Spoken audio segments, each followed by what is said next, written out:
গল্পটা শুরু হয় রাঘব নামের এক মেধাবী ছাত্রকে দিয়ে। স্কুল জীবনে তার নাম ডাক ছিল টপার হিসেবে। দ্বাদশ শ্রেণীর বোর্ড পরীক্ষায় রাঘব 96 নাম্বার পেয়ে স্কুলের গর্ব হয়। তার শিক্ষক শিক্ষিকা পরিবার সবাই বিশ্বাস করত সে অনেক দিন বড় কিছু একটা হবে। পড়াশোনায় এতটাই মনোযোগী ছিল যে সে কোনো বন্ধুবান্ধব সামাজিক জীবন নিয়ে ভাবত না। রাঘবের স্বপ্ন ছিল ভালো কলেজে পড়বে, বড় চাকরি করবে, তার পরিবারকে গর্বিত করবে। একদিন রাঘব তার স্কুলের এক সহপাঠী অঞ্জনাকে তার নিজের মনের কথা জানাতে যায়। মনে করেছিল অঞ্জনাও হয়তো তাকে পছন্দ করে, কিন্তু অঞ্জনা খুবই স্পষ্টভাষী। সে বলে, রাঘব তুমি এখনও অনেক ভালো ছাত্র, কিন্তু তোর মধ্যে কোনো আকর্ষণ নেই। তুই শুধু বই আর পড়াশোনা ছাড়া কিছুই বুঝিস না। আমি এমন কাউকে চাই যার মধ্যে সাহস আছে, আত্মবিশ্বাস আছে, যে অন্যদের নেতৃত্ব দিতে পারে। তুই সাদাসিধে ফ্ল্যাট ক্যারেক্টার, আমি তোর প্রেমে পড়ব কেন? এই প্রত্যাখ্যান রাঘবের আত্মবিশ্বাসে বড় ধাক্কা দেয়। সে ভাবে, সে আসলে কি এত সাধারণ? সে কি সত্যিই কাউকে প্রভাবিত করতে পারে না? অঞ্জনার এই কথার পরে রাঘব সিদ্ধান্ত নেয় সে নিজেকে পুরোপুরি বদলে ফেলবে। সে নিজের নাম বদলে ড্রাগন রাখে। রাঘব এখন ড্রাগন। 4 বছরের মধ্যে কলেজের সবচেয়ে ভয়ঙ্কর এবং সবচেয়ে নামকরা বুলিতে পরিণত হয়। কেউ তাকে আগে রাঘব নামে চিনত, এখন সবাই চেনে ড্রাগন নামে। কলেজের সিনিয়র জুনিয়র শিক্ষক এমনকি কলেজের প্রশাসনও তাকে ভয় পেত।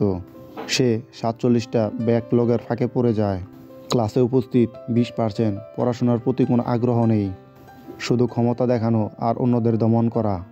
তার বান্ধবী হয়ে যায় কলেজের সবচেয়ে স্মার্ট মেয়ে কীর্তি। এদিকে একদিন কলেজের নতুন অধ্যক্ষ মোহন কলেজে যোগ দেয়। সে বুঝতে পারে ড্রাগন কলেজের পরিবেশ নষ্ট করছে। একদিন মোহন তাকে মারামারির সময় ধরে ফেলে। ড্রাগনকে রাস্টিকেট করার সিদ্ধান্ত নেয়, কিন্তু তার অন্য ছাত্ররা বলে ড্রাগন তাদের জন্য অনেকবার দাঁড়িয়েছে, তাকে আর একটা সুযোগ দেওয়া হোক। মোহন ড্রাগনকে শর্ত দেয় তাকে 80% ক্লাসে উপস্থিত থাকতে হবে আর 47টা ব্লক পাস করতে হবে। কিন্তু ড্রাগন এই শর্ত মানে না। সে বলে, আমি কারো দয়া চাই না।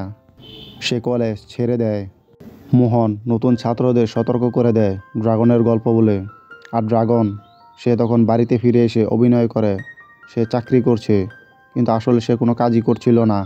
বন্ধুদের কাছ থেকে ধার নেওয়ার টাকা বাবা মাকে পাঠায়। বন্ধুরা তাকে বোঝায়, ড্রাগন এত বড় স্কোর করেছিস, এখন কোনো চাকরি খুঁজছিস না।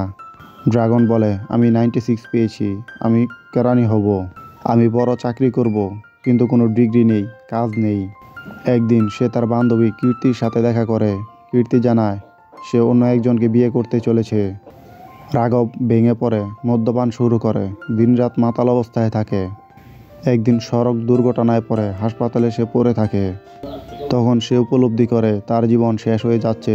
সে সিদ্ধান্ত নেয় এবার জীবনে কিছু একটা করতে হবে, কিন্তু কোথায় চাকরি পাবে? কোনো ডিগ্রি নেই। তখন তার এক বন্ধু গৌতম বলে, আমি জাল সার্টিফিকেট বানিয়ে চাকরি করছি, তুইও পারবি।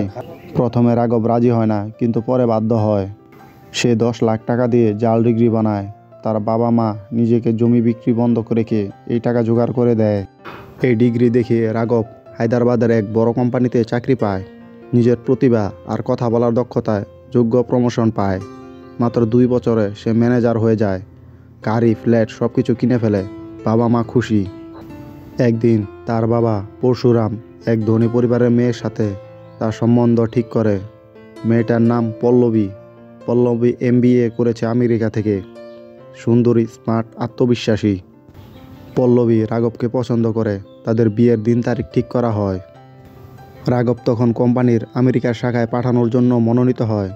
সব কিছু ঠিক চলছে, কিন্তু হঠাৎ একদিন পুরনো অধ্যক্ষ মোহন রাঘবের সাথে আসে। মোহন সব জেনে যায়। সে বলে, রাঘব তুই তো সত্যিকারের ডিগ্রি অর্জন না করে আমি তোর সব কিছু ফাঁস করে দেব, তোর বিয়ে, তোর চাকরি সব শেষ করে দেব। রাঘব বাধ্য হয় আবার কলেজে ফিরে যেতে। মোহন নজরদারিতে সে 47টা ব্লক পরীক্ষা দেয়। প্রতিটা সকালে ক্লাস করে, বিকেলে অফিস সামলায়।